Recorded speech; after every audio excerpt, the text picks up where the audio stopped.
الصلاة والسلام على سيد الأنبياء والمرسلين وعلى آله وأصحابه أجمعين. أما بعد فأعوذ بالله من الشيطان الرجيم. بسم الله الرحمن الرحيم. العلماء أمتي كأنبياء بني إسرائيل. إن الله وملائكته يصلون على النبي يا أيها الذين آمنوا صلوا عليه وسلموا تسليما. الصلاة والسلام عليك يا سيدي يا رسول الله وعلى آلك وأصحابك يا نور الله. الصلاة والسلام عليك يا سيدي يا رسول الله وعلى آلك وأصحابك يا نور اللہ. اس کی آواز کھول دیں تھوڑی سی.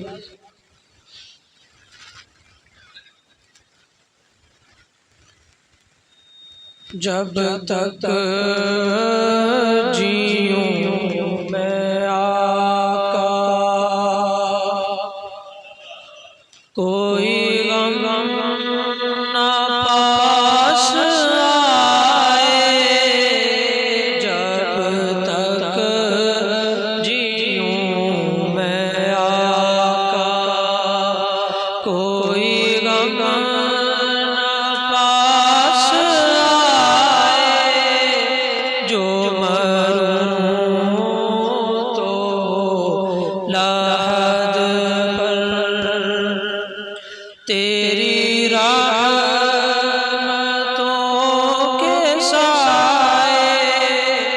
جب تک جیوں میں آقا.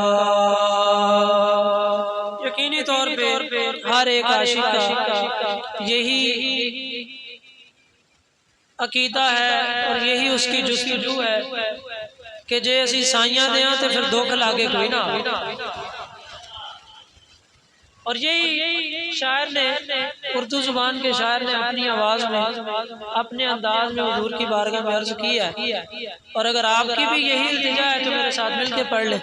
جب تک جیوں میں آقا کوئی غم نہ پاس آئے. جو مروں تو لحد پر تیری رحمتوں کے سائے. وہ دیا جو بجھ گیا وہ جو کھو گئی تھی سوزن.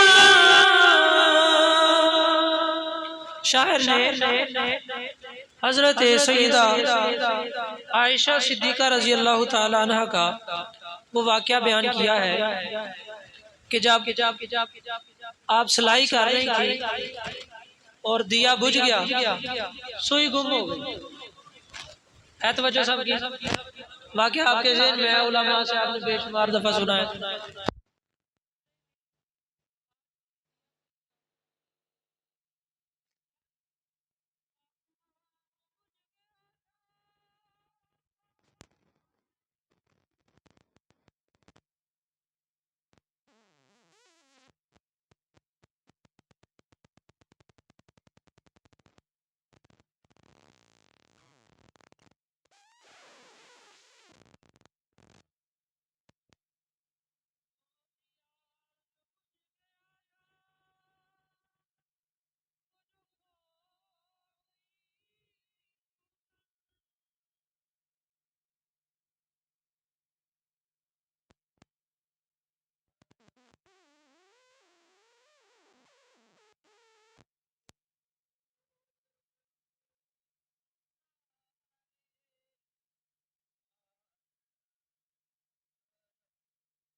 چینوں کا چین بھی ہے، بے یاروں کے مددگار بھی ہے۔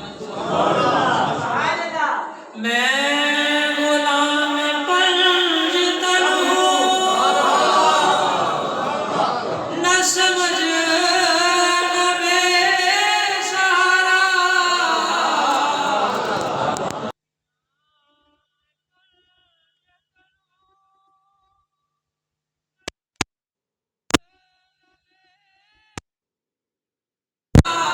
میں ہوں غوث کا دیوانہ، کوئی ہاتھ تو لگائے، میں ہوں غوث کا دیوانہ۔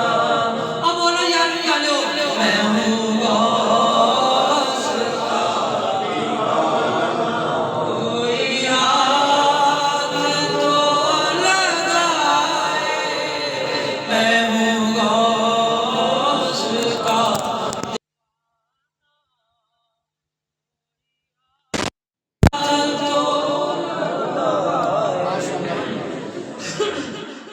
گرامی قدر حضرات، آج کی یہ بابرکت روحانی، ایمانی، وجدانی سالانہ محفل پاک انعقاد پذیر ہے۔ اللہ تبارک و تعالیٰ آپ کی حاضری کو اپنی بارگاہ میں قبول و منظور فرمائے۔ آپ بالکل بھلائی کو بند کر دیں، اس کو بند کر دیں۔ گرامی قدر حضرات، نظام کائنات ہے جو اس نے جانا ہے، مگر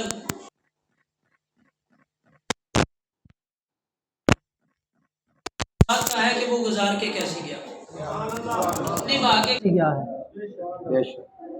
آج ہم ایک شخصیت کو مس کر رہے ہیں، میری مراد حضرت علامہ مولانا محمد اشرف چشتی صاحب رحمۃ اللہ تعالیٰ علیہ۔ اللہ تعالیٰ ان کے درجات کو بلند فرمائے۔ بہرکیف یہ مالک کی رضا ہے، جو بھی آیا ہے اس نے جانا ہے۔ عمر شیر میاں ذرا بچوں کو توجہ کریں، بچوں کو توجہ کریں، ذرا شور نہ کریں۔ گرامی قدر حضرات، ہمارا یوں مل بیٹھنا، مجلس سجانا، واعظ کرنا، نعتیں پڑھنا، ذکر و اذکار کرنا، درود و سلام پڑھنا، یہ بے جا نہیں ہے، بلکہ یہ ہماری پریکٹس ہے، عام لفظوں میں کہہ لیں تو ہماری ریہرسل ہے۔ جس طریقے سے سر پہ پڑھنے والا قوالی کرنے سے پہلے تیاری کرتا ہے، اسی طریقے سے بڑے بڑے پروگراموں میں سپیکر چلانے والا ساؤنڈ آپریٹر اپنے گھر میں یا اپنی جگہ پہ بیٹھ کے اس کی تیاری کرتا ہے کہ جہاں جا کے اس کو چلانا ہے یا جہاں جا کے اس کو لگانا ہے وہاں مجھے پریشانی کا سامنا نہ کرنا پڑے۔ بعینہ بلا تمثیل و تشبیہ، یہ ہماری محافل تربیتی نشستیں ہیں، یہاں پہ علماء عوام کو یہ بتاتی ہیں، علماء عوام کو یہ بتاتے ہیں کہ جب حضور کا ذکر آئے تو کس طریقے سے جھوم کے کھڑے ہونا ہے۔ یہ کیوں کیا جاتا ہے؟ یہ پریکٹس کیوں کروائی جاتی ہے؟ حضور کے نام نامی پہ ہاتھوں کو کیوں اٹھایا جاتا ہے؟ اٹھایا اسی لیے جاتا ہے، جمعہ اسی لیے جاتا ہے کہ قبر کے اندر جو سوال ہونا ہے نا، وہ مختلف کتابوں میں مختلف سوالات آئے ہیں، مگر تواتر کے ساتھ جو سوال آیا ہے وہ ایک ہی آیا ہے۔ علماء سے آپ نے 3 سوال سنے ہوں گے، من ربوں کا، ما دینوں کا، ما کنت تقول فی حق ھذہ الرجل۔ امام بخاری نے بے شمار جگہوں پہ صرف ایک سوال ذکر فرمایا ہے، 2 کا ذکر ہی نہیں ہے۔ وہ صرف حضور کی ذات بابرکت کے متعلق یہ ہے کہ اس صورت نو کی کہندا رہا ہے۔ اے پیر مہر علی شاہ صاحب دسیا بھی پریکٹس ایتھوں کر کے جایا جے، اس صورت نو میں جان آکھاں۔ اوتھے جا کے نہ ہوئے اے کون ہے، پریکٹس یہاں پہ کرو، دیکھتے ہی لب پکاریں اس صورت نو میں جانا نہیں، صرف جان نہیں، جان کہوں گا تو صرف میری، باقیاں دا کی بنے گا؟ اس صورت نو میں جان آکھاں نہیں، جان نہیں، جان آکھاں کے جانے پھر دل نہیں بھریا، نہیں میری جان بھی نہیں، سارے جہان دی جان بھی نہیں، پھر کدی جان ہے؟ سچ آکھاں تے رب دی میں شان آکھاں، گل ہی مکا چھڑی، نہ میری جان نہ سارے جہان دی جان، کدی شان؟ رب دی شان، کیڑی شان؟ جس شان تو شانہ سب بنتی۔ اب یہ پیر مہر علی شاہ صاحب نے اپنی طرف سے نہیں بتایا، یہ پیر مہر علی شاہ صاحب نے بھی حضور کی حدیث پاک پڑھی ہے۔ اللہ نے سب سے پہلے حضور کے نور کو تخلیق فرمایا، پھر حضور کے نور سے نبیوں کے نور کو بنایا، پھر حضور کے نور سے لوح کو بنایا، قلم کو بنایا، آسمان کو بنایا، زمین کو بنایا، پانی کو بنایا، ہر چیز کو تیرے اور میرے کریم کے نور سے بنایا۔ گل اوتھے ہی آ گئی، سچ آکھاں تے رب دی میں جس شان تو شانہ۔ اب یہ پریکٹس کرتے ہیں ہم، سبحان اللہ سبحان اللہ ما عملک ما احسنک، او کتھے مہر علی، کتھے تیری ثنا، گستاخ کیاں۔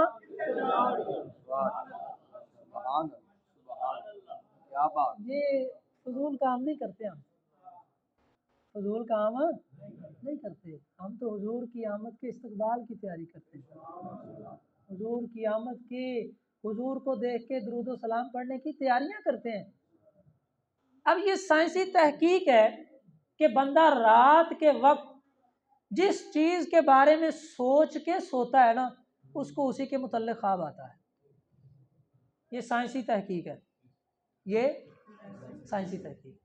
اب بندہ جب درود پاک پڑھتا پڑھتا سو جائے، درود پاک پڑھتا پڑھتا سو جائے، اور پھر ہو بھی بیمار، فالج ہوا ہو، چلا بھی نہ جاتا ہو، اٹھا بھی نہ جاتا ہو، بیٹھا بھی نہ جاتا ہو، اور پڑھے مولاي صلی وسلم دائما ابدا، اور پورا قصیدہ ہی لکھ دے، لکھ کے پھر سو جائے، تو پھر حضور نے تو آنا ہی آنا۔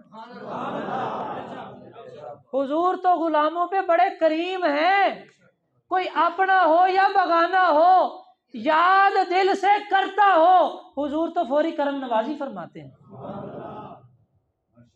اب ہم یہی بتاتے ہیں نا کہ رات کو سونے سے قبل درود پاک پڑھیں۔ میرے شیخ کریم حضرت قبلہ شیخ الحدیث مفتی اعظم پاکستان مفتی محمد عبداللہ قادری اشرفی رحمۃ اللہ تعالی علیہ، آپ اکثر و بیشتر بیلیوں کو تلقین کیا کرتے تھے کہ رات کو سوتے وقت 313 دفعہ درود پاک پڑھ کے سویا کرو، اور ان کا ایک خاص درود پاک تھا، اللہم صلی علی سیدنا و مولانا محمد قد ضاقت حیلتی ادرکنی یا رسول اللہ۔ جتنا مرضی کو پھنے کھاں کام بڑھیا ہے، آپ نے یہی تلقین کیا، رات کو سوتے وقت 313 دفعہ درود پاک پڑھو، اللہ کریم کرم فرمائے گا، اور حضور غوث پاک کے صدقے اس کا کام ہو جاتا تھا۔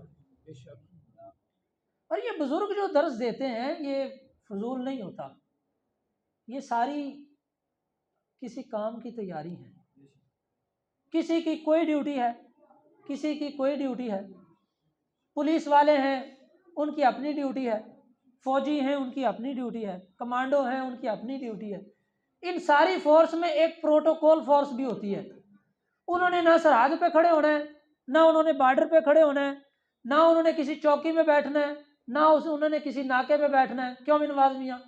ان کی ڈیوٹی صرف یہ ہے کوئی بڑا افسر آئے تو اس کا استقبال کرنا ہے۔